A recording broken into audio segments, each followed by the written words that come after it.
মহামান্য মুখ্যমন্ত্ৰী ডাঙৰীয়া, আমি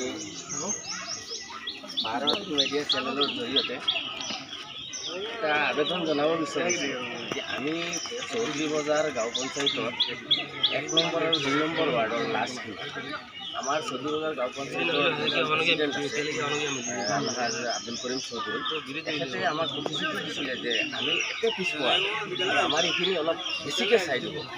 ইমান দূষিত হৈছোঁ, আমি ইমান কষ্ট পাই আছোঁ যে এনেকৈ চোৱাটো আমাক চাইছে, যাৰ বিনিময় মানে কান্দিবলৈ মন যায়। ল'ৰা ছোৱালী ইমান কষ্ট কৰি আছে আৰু আমাৰ এই লকডাউনৰ ক্ষেত্ৰত যিবিলাক শিক্ষাত ল'ৰা ছোৱালী পিছ পৰি আছে, এতিয়া বোকাৰ ক্ষেত্ৰত ল'ৰা ছোৱালী আৰু পিছ পৰি আছে। এতিয়া ল'ৰা ছোৱালীবিলাক স্কুলত আহিব নোৱাৰে, ঘৰৰ পৰা ওলাই আহে, ৰাস্তাত ভাগৰি পৰে, আকৌ কান্দি কান্দি ঘৰত যায়, স্কুল লছ হৈ আছে।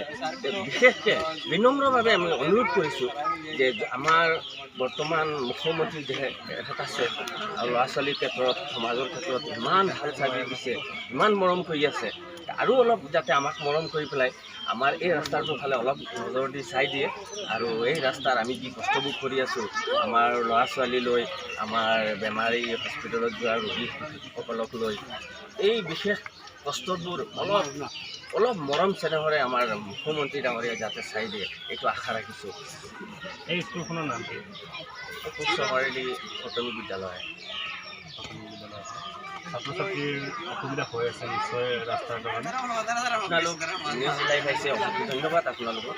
আপোনালোকে নিজেও আজি দেখি পাইছে যে ল'ৰা ছোৱালীবিলাক কিমান কষ্ট কৰি আছে আৰু সিহঁতৰ পঢ়াৰ লাইফটো একেবাৰে বৰবাদ হৈ গ'ল। ক'বলৈ মানে মোৰ ভাষাই নহা হ'ল, একেবাৰে মানে কান্দন আহি যায়, এনেকৈ হৈ গ'ল। ল'ৰা ছোৱালীবিলাক ইমান কষ্ট কৰি আছে যিটো মানে সহ্য কৰিব নোৱাৰোঁ। আমি মাক বাপেক যিহেতু আছে, আমাৰ ল'ৰা ছোৱালীবিলাকক আমি ভাল শিক্ষা দিব বিচাৰোঁ, ভালকৈ সিহঁতক পৰিচালনা কৰিব বিচাৰোঁ, কিন্তু এই ৰাস্তাৰ ক্ষেত্ৰত আমি পৰিচালনা কৰিব নোৱাৰা হৈ আছোঁ আৰু স্কুলতো আহিব নোৱাৰা হৈ আছে। যেন তেন ঘৰৰ পৰা পঠিয়াল ৰাস্তাত আহি ভাগৰি পৰি যায়, কাপোৰ চাপোৰ লেতেৰা কৰি কান্দি কান্দি ঘৰত যায়, এনেধৰণৰ অসুবিধা হৈ আছে। গতিকে আপোনালোকে অলপ চাই দিব আৰু আমাৰ মুখ্যমন্ত্ৰী ডাঙৰীয়া আৰু আমাৰ বৰ্তমান যমুনা সমষ্টিৰ বিধায়ক আলহাজ চিৰাজুদ্দিন আজমল ডাঙৰীয়া আৰু আমাৰ যিবিলাক পঞ্চায়ত প্ৰতিনিধি আছে, চবৰ ওচৰত আমি আহ্বান ৰাখিছোঁ যাতে আমাৰ এই কষ্টবোৰ অলপ চাই দিয়ে।